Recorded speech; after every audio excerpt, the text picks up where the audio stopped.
For many years now, the dominant signature in Guam is that of the Latte, or the Latte stone. Figuratively and literally speaking, they are everywhere. These structures of antiquity look like the legendary Latte stones of the Mariana Islands at first glance, which are just as ancient and mysterious. But these sculptured stones are on the other side of the world from Guam and the rest of the Mariana Islands. These are located at Stonehenge in the British Isles. Archaeologists speculate that they serve as calendars in ancient times. Closer to home are these statues on remote Easter Island, located hundreds of miles southeast of Guam. Her nearest neighbors include Pitcairn Island, whose inhabitants are descendants of the mutineers from His Majesty's ship Bounty. No one knows precisely why these large statues of humans found on Easter Island were constructed from the waist up and in place with their backs to the sea. In neighboring Pohnpei, here in Micronesia, are these huge platforms and enclosures in Amador, which are exceedingly difficult to reach except at high tide.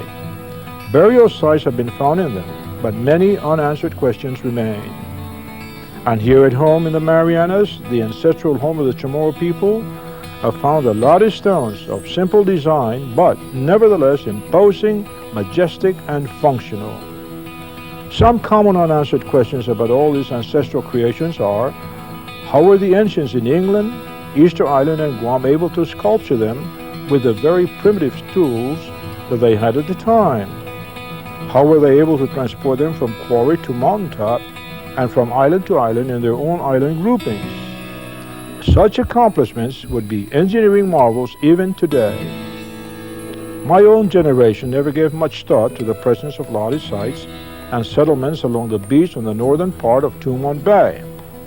We used to visit them during school and family outings during the 30s and the 40s. Our elders considered these places sacred and treated them with great respect. Sadly, these beautiful links to our past were thoughtlessly bulldozed in the 50s in favor of parking spaces, recreational facilities, and other buildings.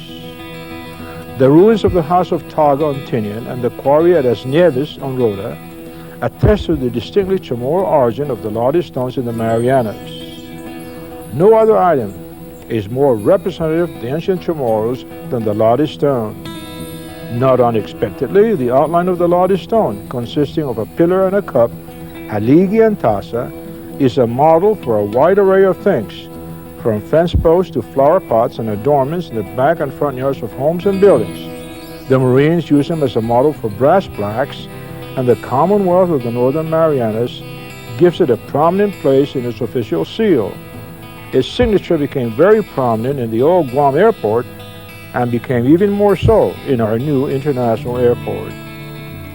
As depicted in this magnificent painting, the Latte stones served primarily as foundations for houses, the sizes of which depended on the stature of the individual whose houses they were. Neither paintings nor artifacts of modern design, however, could come close to approximating the beauty of a Latte site in its original setting. This was brought home to me as I was taking these pictures near Runo Beach. There was simply no way of capturing the dimension of being at an ancestral site where these stones have remained undisturbed for centuries. Our next stop on our trek was a settlement in the jungle a distance away from the beach areas.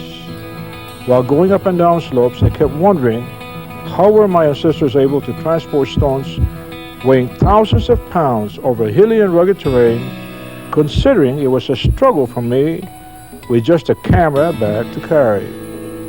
When we finally reached this site, there was dead silence. We had entered the land of the Tautomona, the first people. Due respect was in order, and it was shown.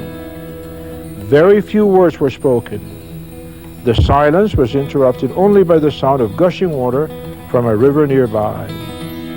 The view of the surrounding mountains was breathtaking. The environment was pristine, but it was not paradise. The native birds have been virtually decimated by a predator, the brown tree snake, which was inadvertently shipped to Guam with U.S. military cargo during the waning days of World War II. Clearly, these stones played a very vital role in the well-being and society of our ancestors.